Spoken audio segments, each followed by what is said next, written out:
Hello and welcome to Read Brave, a comic book podcast from the Graphomania Podcast Network. I'm Vinton Bain, and it's time for This Week in Comics for the week of November 22nd, 2017. Buckle up, because we're going to go fast. First up, I saw Justice League, the movie, which I talk about on the newest episode of the Excelsior podcast that is out right now. And that was a lot of fun to record. My co-hosts Sarah and Alistair always make things better. Here I will say the one-line review that I have been throwing around a lot. The film has a lot to hate. I could fill a whole notebook with complaints. However, I did really enjoy it. I'm hopeful for the future of the DCEU, but I'm ever the optimist, so... On the financial side of things, Justice League took in $96 million in the domestic box office, which was way below what they were wanting and expecting this film to do. I also binge-watched Punisher Season 1 on Netflix this weekend. It was, as expected, super violent. But it was also super emotional, and it had great social commentary. I don't know if I can compare it to the previous MCU Netflix shows, because it really does stand apart. But it was so good. For me, it was the only of the Netflix solo hero shows to not suffer from a mid-season slump. I was on the edge of my seat the entire time. Speaking of streaming superhero shows, Runaways just came out this morning as I'm recording this, and the first 3 episodes are currently up on Hulu. The show seems to be doing a deeper exploration of the story, as the first 3 episodes barely cover the information in the first 2 issues, but add a lot to the story. I've really enjoyed it so far. I've also started my reread of the original comic book run, so I'm really excited about that. I've currently gotten in 2 issues, which is how I know that the show barely covers that material. We will be covering the Runaways' first 6 issues on the next episode of the Excelsior podcast, so be looking for that. What kind of wonderful world is it where we get a Justice League movie, a season of the Punisher TV show, and the first 3 premiere episodes of the Runaways TV show all in less than a week? Not to mention Thor Ragnarok just a couple weeks ago, the X-Men Gifted show recently, and probably the most amazing comic book film-filled year ever. What a time to be alive. Have you seen the Deadpool 2 Bob Ross teaser trailer yet? If not, there's nothing really I can say, except that you need to. It may be the best teaser trailer of all time, and seeing it in the theaters before Justice League was a great surprise to everyone in the theater. They also released a nonsensical plot summary which reads, "After surviving a near-fatal bovine attack, a disfigured cafeteria chef, Wade Wilson, struggles to fulfill his dream of becoming Mayberry's hottest bartender while also learning to cope with his lost sense of taste. Searching to regain his spice for life, as well as a flux capacitor, Wade must battle ninjas, the Yakuza, and a pack of sexually aggressive canines as he journeys around the world to discover the importance of family, friendship, and flavor.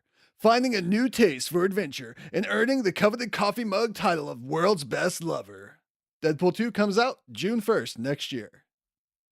The Incredibles 2, the sequel, just dropped its first teaser trailer. I would venture to say it may be the most successful superhero movie that's not based on a comic book. The Incredibles is at least one of my favorite Pixar movies, and maybe one of my favorite superhero movies. It looks like the sequel will be focused on the newly powered baby of the family, Jack Jack. Incredibles 2 is scheduled for release June 15th, 2018. An adult action comedy animated series centered on Harley Quinn is in development at Warner Bros. DC Digital Service. Helmed by powerless showrunners Justin Halpern and Patrick Schumacher, the show will follow Harley after a breakup with the Joker, and Poison Ivy has also been announced to be a part of the show, which is all music to my ears. Also, it sounds like the live-action Harley Quinn actor, Margot Robbie, will be asked to voice Harley on this show. The announced 26-episode first season joins the revived Young Justice animated series as well as the live-action Titans show for this as-yet-unnamed DC digital streaming service. It's too early, as of yet, for a release date. The Arrowverse on the CW is getting another crossover with Crisis on Earth X, which dropped a trailer this week. That looks quite exciting, and, as you might expect from 2017, it involves Nazis. We'll see evil versions of our heroes in this 4-part crossover, which will air across 2 nights, beginning Monday, November 27th with Supergirl and Arrow, and concluding Tuesday, November 28th with The Flash and Legends of Tomorrow. Marvel is going to start telling the story of Wolverine, the original Logan, in the back of a few other stories, taking a note from the MCU and treating them like after credit scenes in these comic book issues. This is weird. It's definitely trying to get people to buy more comics by splitting this story up like this. However, it also means that he isn't taking over the Wolverine title and Laura is staying put for the time being, which I'm very, very thankful for. These stingers will kick off with Captain America number 697 in January. The DC universe will be crashing into the darker, much weirder, Young Animal universe. And yes, I know technically they are in the same universe already. Please don't at me, bro. But they will be having an unusual crossover event, dubbed the JLA/Young Animal Milk Wars crossover. The story will go through all the Young Animal titles in one-shots, introducing a new DC Trinity. Instead of Superman, you have Milkman Man. Instead of Batman, Father Bruce. And instead of Wonder Woman, Wonder Wife. Yeah, you heard that right. Young Animal is something worth checking out, especially for its flagship title, Doom Patrol, and this event may be the eyebrow-raising curiosity it needs to catch an even wider audience from DC fans. All of this kicks off with JLA/Doom Patrol Special Number 1 for sale January 31st. We had a big change-up behind the curtain this week at Marvel, with Axel Alonso stepping down and leaving Marvel completely, and CEBULSKI, I'm not sure how to pronounce that name. As you know, if you listen to this podcast, I read these things. Don't actually usually hear the names pronounced, so apologies there. CEBULSKI has been named Marvel Editor-in-Chief. CEBULSKI started at Marvel writing for their Mangaverse, and as an associate editor oversaw the launch of Runaways, Wolverine Snicked, and NYX. He then spent some time doing freelance before returning to Marvel as a talent scout and editor under the title of Senior Vice President of Creator and Content Development, where he was instrumental in the hirings of Jonathan Hickman, Scotty Young, Adi Granov, Sarah Pichelli, Phil Noto, and Steve McNevin. A year and a half ago, his job was focused in on growing the company's brand in Asia. He was quoted as saying, "I hope to continue capturing that creative magic here at home and to deliver inspirational and entertaining stories that are true to the classic Marvel DNA, but built with an expanding global mindset." According to Marvel's release, CEBULSKI will oversee the day-to-day editorial and creative aspects of Marvel Comics while continuing his role expanding Marvel into new countries. As a follow-up to the continuing story of Brian Michael Bendis' departure from Marvel, he announced that he had chosen his replacement as a writer for Jessica Jones. He didn't give us a name, but he assured in his announcement on Tumblr that, quote, "she is amazing." In some sad news, the game I've been enjoying so much recently, Marvel Heroes, has announced it is going to be shut down. This seems weird, coming only months after launching the console version. I'm pretty bummed out about this, but the announcement said that they will make everything free while they wind everything down so that the players will end their experience with a bang. So I am looking forward to that if I hopefully have time to play it before it all goes away. And now, it's time for comics from last week. In Amazing Spider-Man number 791, we saw a lot more of the relationship between Mockingbird and Spider-Man, and I really like their dynamic, but it looks like a lot of other people don't. And they make a lot of good points. I still enjoy it though, and I'd like to hear your thoughts. What do you think about this pairing? In Defenders number 7, we get a beautifully drawn Elektra and Iron Fist fight scene. The dialogue is great as always, and it actually made me miss Deadpool, which I haven't cared about in comics for maybe 5 years. Maybe it's been long enough that I need to return to that character, or maybe I just enjoy Bendis writing him. If that's the case, then I guess I'll never need to return to Deadpool. Batman number 35 had some really great moments. Catwoman and Damian are both fantastic in this issue. I never thought I could love Catwoman more, but the things she says in this comic are so well written. I really, really liked this issue. I know I say that a lot about Tom King's Batman. It just keeps getting better for me though. Super Sons number 10 had the boys getting a lair of their own, and this somewhat filler issue has established that this comic is settling into the DC universe, hopefully here to stay for a while.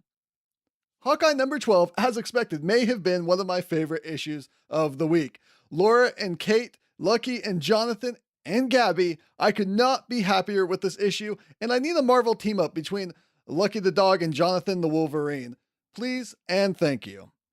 Secret Warriors number 8, Magic is now on the team, which alone makes this comic worth picking up. But it also has Quake, Miss Marvel, and Moon Girl, and wonderful writing by Matthew Rosenberg.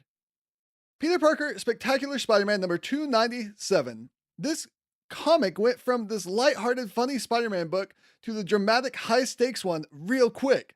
I was on edge throughout this whole issue. I was watching Punisher just before I picked up this issue to start it, and I was surprised at some of the similarities between what Parker was facing and what Frank Castle was facing in that episode I had just finished. So if that tells you anything about the stakes and the drama in this certain title, it's really surprising. Finally, Not Brand Echh, number 14, the one-shot, the legacy one-shot, was a comic I had not planned on checking out, but it ended up having a wonderful mini summary of Secret Empire by Nick Spencer himself that was quite hilarious. He did a really great job spoofing his own event. I really, really appreciated it. And now it's time for comics coming out this week. Finally, a new issue of Doom Patrol. I feel like it's been so long. I can't wait to read issue number 9. I love this weird series. It has a great solicit which reads, The Secret of Terry Nunn, maybe. The Return of Old Enemies, usually. Casey eats again. Strange babies, possibly. Ungrateful cats, predictably. Robot Man punches his stuff, of course. Negative Man goes dark, potentially. New life and anti-life, because. All of this and none of it happens as reality begins to transform for the Doom Patrol. The stage is being set for the stage to be reset, and you're not going to want to miss the ambulance or you'll never get to the theater on time. It's a pretty great solicitation. The Watchmen world is finally crashing full force into the DC universe with Doomsday Clock number 1. And while I can't get that excited about it, I know a lot of people have been really looking forward to this. DC Comics presents to you a 12-issue maxi series from the critically acclaimed team of writer Jeff Johns, artist Gary Frank, and colors Brad Anderson. I hope it turns out really well. I hope to do a really good job integrating those two different things. All New Wolverine number 27 continues the Orphans of X Part 3 with Laura and Dakin teaming up. It's my favorite Wolverine written by Tom Taylor. At this point, I don't really know what else to tell you. I love this series. We have another Marvel Legacy one-shot this week with Silver Sable Wild Pack number 36. This is another one that I might not check out if it wasn't for the other Legacy titles, the one-shots being so good. So I'm probably going to pick this one up. Generation X number 9 will feature the return of Cannonball's younger sister, Paige Guthrie, aka Husk. This series is the weird younger school focused series that I feel the X-Men always need to balance out the heroic, constantly battling for the world bigger titles, and it's working really well for me. Invincible Iron Man number 594 continues the search for Tony Stark, and I'm still mostly just concerned about Riri because I want her to continue being Iron Man forever. I don't care if Stark ever comes back. Also, I want Doom to continue his own infamous Iron Man road, but I don't think that's going to happen. I don't want these things to change. Oh well, that's comics for you. Nothing stays the same. Moon Girl and Devil Dinosaur number 25 kicks off the Fantastic 3 Part 1. The Silver Surfer comes to Manhattan with a warning, and Lunella, the Human Torch, and the ever-loving blue-eyed thing answer the call. Also, the solicitation seems to be saying that Devil Dinosaur will be returning. My hopes are certainly up for that. This is definitely the issue I'm looking forward to most this week. And that will bring us to a close for this episode. Let me know what you've been reading and what comics you're excited about, or just keep up with what I'm reading on Twitter @FleshEater. If you want to get into contact with us as a podcast, hit us up on Twitter @read_brave, on Instagram @readbravecomics, or email us at contact@graphocast.com. If you would like to support the Graphomania Podcast Network and specifically this show, check out patreon.com/graphocast, GRAPHOCAST, and get some extra goodies for doing so, including my detailed notes for the stories that we cover on the Excelsior podcast. Like I said, Justice League this past week, Runaways coming up. And please remember to leave a rating and a review for this show on iTunes. That would really help me out. Now I'm off to read more Runaways and prepare my stomach for all that Thanksgiving food. Have a happy Turkey Day, everyone. And hey, I'm thankful for all of you. Goodbye.